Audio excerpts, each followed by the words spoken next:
Federation of Indian Chamber of Commerce and Industry or Women's Arm.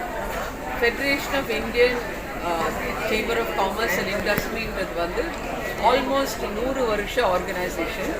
இண்டிபெண்டன்ஸுக்கு முன்னாடி ஆரம்பித்த organisation. Mahatma காந்தியோட சஜஷனில் ஆரம்பித்த ஆர்கனைசேஷன். அவ்வளோ பழமையான ஆர்கனைசேஷன் இது. அதோட லேடிஸ் ஆர்ம் FICCI லேடிஸ் ஆர்கனைசேஷன்ன்றது வந்து 40 வருஷம் ஓல்டு. இந்த வருஷம் வந்து 40வது வருஷம். இந்த ஆர்கனைசேஷன் வந்து தேசம் பூரா 19 இடத்துல ஸ்தாபிச்சிருக்கு. 19 இடத்துல 11,000 மெம்பர்ஸ் இருக்காங்க. இதில் இந்த 11,000 விமென்றவங்க வந்து வீட்டிலேருந்து வேலை செய்கிறவங்க, சின்ன மைக்ரோ இண்டஸ்ட்ரீஸ், நானோ இண்டஸ்ட்ரீஸ், MSME, பெரிய ஸ்தாபனம் எல்லாத்துல இருக்கிறவங்களோட they are together in this organization. இது வந்து விமென்ஸ் எம்பவர்மெண்ட்டை பிரதானமாக வச்சு இயங்குகிற ஆர்கனைசேஷன். விமெனை வந்து எந்தெந்த மெத்தடில் எப்படி ஸ்கில்லிங் பண்ணலாம், எப்படி எஜுகேட் பண்ணலாம், MSME ஸ்டார்ட் அப் எல்லாம் எப்படி சப்போர்ட் பண்ணலாம், விமென் கார்ப்பரேட் டிரெக்டர்ஸ், இப்போ வந்து ஒரு கம்பெனியில் விமென் டைரக்டர் இருக்கணுன்றது வந்து ஒரு அவசியம். ஸோ அதை எப்படி வந்து நம்ம ஊர்ஜிதப்படுத்தலாம், எப்படி அதை சப்போர்ட் பண்ணலாம், லீகலாக விமெனுக்கு என்னெல்லாம் வேணுமோ அதை எப்படி ப்ரொவைட் பண்ணலாம், பாலிசி கவர்மெண்ட்டுக்கு எப்படி நம்ம விமென் ரிலேட்டட் பாலிசிஸ் சஜஸ்ட் பண்ணலாம், இதெல்லாம் வந்து இந்த ஆர்கனைசேஷனோட பிரதான ஆப்ஜெக்டிவ்ஸ். ஸோ இன்றைக்கி இது வந்து சென்னை சாப்டரோட 30வது வருஷம் ஒன்று. ரெண்டாவது வந்து இந்த FICCI FLOன்ற ஆர்கனைசேஷன் குவார்ட்டருக்கு ஒரு தடவை கவர்னிங் பாடி மீட்டிங் நடத்தும். இது வந்து 3rd quarter governing body meeting இன்றைக்கி சென்னையில் நடக்கிறது. இதுக்கு வந்து 19 சாப்டர்லேருந்தும் எல்லாரும் வந்திருக்காங்க. 40 வருஷ காலத்தோட பாஸ்ட் பிரசிடென்ட்ஸும் வந்திருக்காங்க. இன்றைக்கி சைன் பண்ண MoUவோட அண்டர்ஸ்டாண்டிங் என்னன்னா, நம்ம கொரோனாவில் நிறைய விமென் வேலையிலேருந்து வெளியில் வந்துட்டாங்க பல காரணத்துக்கோசரம்.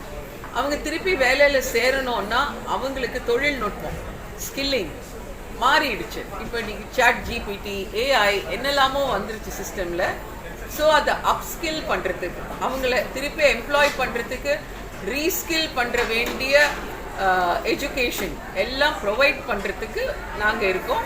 இன்றைக்கி ANEW, அண்ணா நகரில் இருக்கிற ANEWன்ற ஆர்கனைசேஷனோட அப்ஸ்கில்லிங், ரீஸ்கில்லிங் அதுக்கு வந்து ஒரு MoU போட்டிருக்கோம்.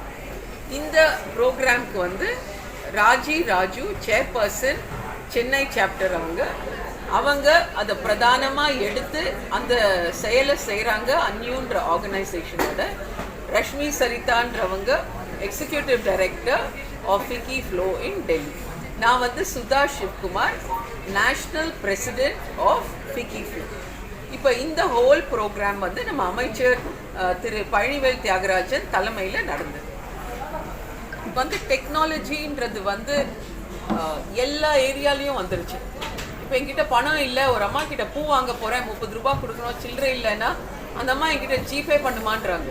அந்த ஜிபேன்றது எங்கேருந்து வந்தது? அந்த டெக்னாலஜியோட டெரிவேட்டிவ் அது அந்த அம்மா எப்படி கற்றுட்டாங்க? அது வந்து ஆரம்பம். வாட்ஸ்ஆப்பில் அனுப்புங்கன்றாங்க, மிஸ்ட் கால் கொடுங்கன்றாங்க. இதெல்லாம் என்னது? டெக்னாலஜியோட பிரதிபலிப்பு. இது அதோட ரொம்ப ஆரம்ப கட்டம். இதிலேருந்து மேலே மேலே மேலே ஒரு லெவல்லையும் டெக்னாலஜியோட இன்ஃப்ளூயன்ஸ் இருக்கும். அந்த டெக்னாலஜி நம்ம கற்றுக்கலன்னு விட்டுட்டோம்னா உலகம் ரொம்ப வேகமாக போயிட்டுருக்கு, நம்மளை விட்டுட்டு போயிடும் உலகம். ஸோ அதை சொல்லி கொடுக்கறதுக்கு ஒரு இடம் வேணும். இப்போ எங்கள் வீட்டில் ஒரு அம்மா இருக்காங்க, அந்த அம்மா கற்றுக்கணுன்றாங்க. ஸ்கூலுக்காக போய் கற்றுக்க முடியும்? ஒரு எங்கள் வீட்டில் வேலை செய்கிற அம்மாவுக்கு தெரிஞ்சுக்கணும், அவங்க போய் எங்கே கற்றுக்குவாங்க? ஸோ யாருக்குமே கீழே இருக்கிறவங்கன்றது இல்லை, நாலேஜுன்றது எங்கே இருந்தாலும் அவசியம். சொசைட்டியில் மேலே இடத்துல இருந்தாலும் நாலேஜ் அவசியம், எங்கே இருந்தாலும் நாலேஜ் அவசியம். அதில் வந்து ஃபைனான்ஷியல் பாகுபாடு கிடையாது. அந்த நாலேஜை கொடுக்கறதுக்கு நாங்கள் இருக்கோம் விமென். பூரா பல லட்சம் பேருக்கு கொடுத்துருக்கோம், பல லட்சம். 40 வருஷமாக இதில் இருக்கோம். கற்றுக்கணுன்ற ஆசை இருந்தால் மட்டும் போதும். Attached to something else. Is that an anachronism that was from a different age, or do you see that as having a clear role and mandate? Because FICCI is one organization, then you have a ladies organization. Is it a sign that we are not an equal society and women basically will not thrive in a gender neutral space. And she proceeded to give me so many answers that I almost had to explain myself and say it was not a loaded question. I genuinely asked the question because she gave me so many brilliant answers.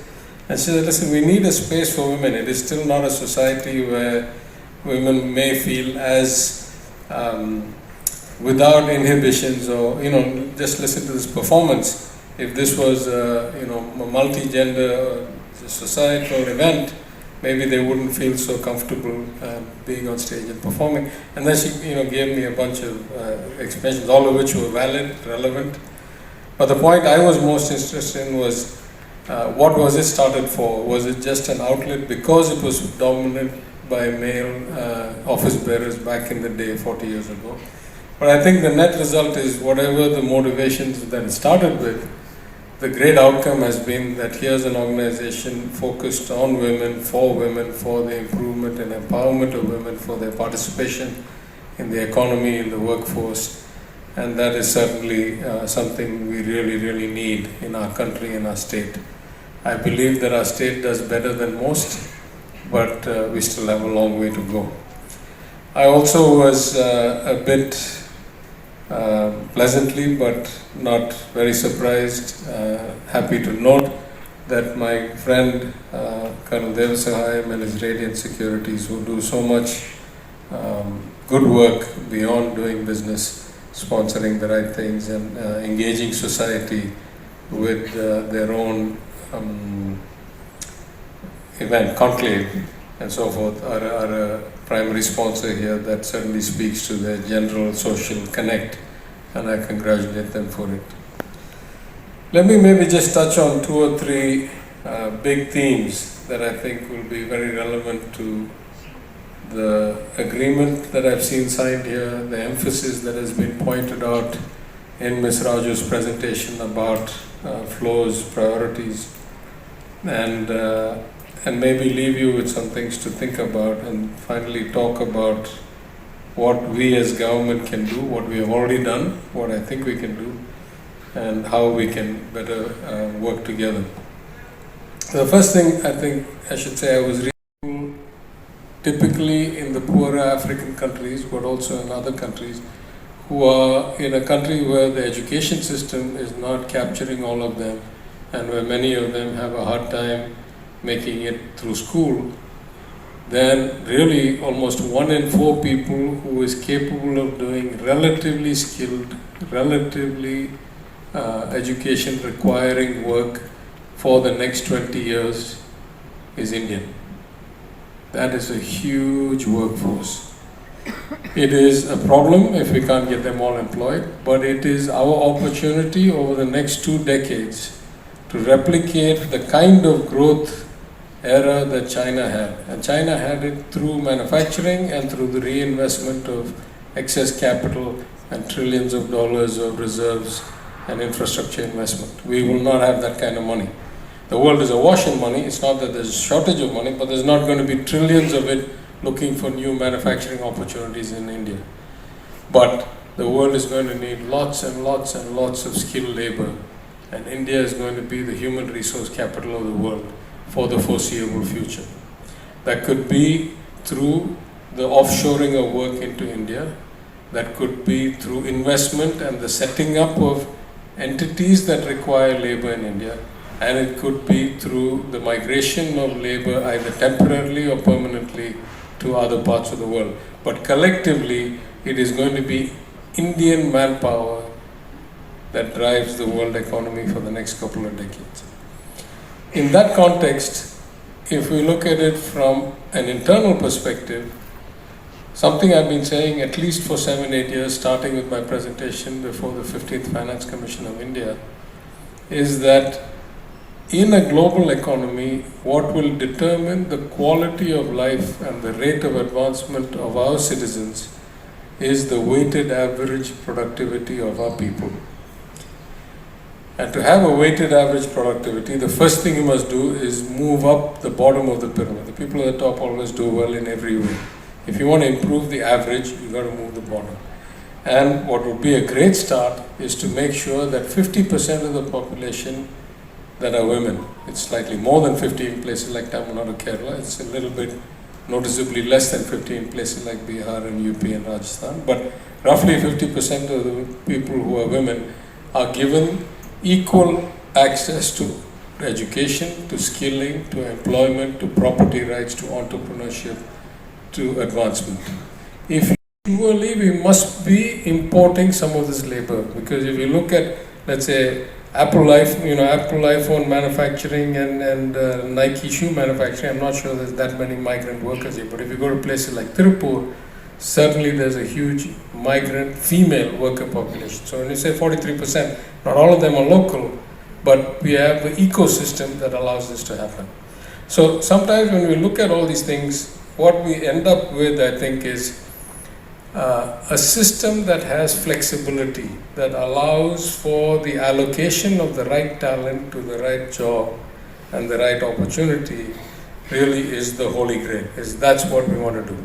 Now, as an IT department, as a government, we can do something about that by making high-speed internet access available to everybody, so your location non-specific. We can encourage the development of IT parks in second tier, third tier cities, so we can benefit from the work near home preference that we have seen evolve after the COVID pandemic, where people want to be close enough to be able to either get home in a panic or take care of their families and their parents and their properties and so forth.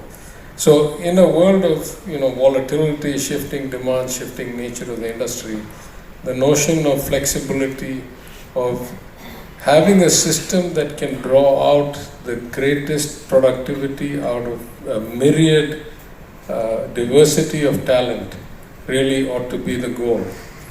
And I'll maybe conclude this segment by saying one thing. I was recently in the United States. I had some speaking engagements at a few universities, and I took my younger son with me to go and check out the schools. And these were leading universities: MIT, Harvard, Chicago, Brown, Yale, Columbia. And I was impressed by three things. The first, all of them, including MIT, build themselves as humanities or liberal arts colleges. They believe that all-round development and the need for people with empathy, understanding of the world, and the ability to relate across cultures and across societies is going to be a huge asset, and they have positioned themselves that way. The quality of that kind of education, I think what it does, it creates this attitude that one is only limited by one's own work ethic, one's own aptitude, one's own creativity, and that you can do anything if you put your mind to it. And I think, again, using a syllogism to the capital markets where I spent a lot of my career, the efficiency of allocation of capital is a great multiplier of the outcome, whether that's financial capital or human capital. And I give this example of a friend of mine who was a trader along with me back in the day in Lehman Brothers.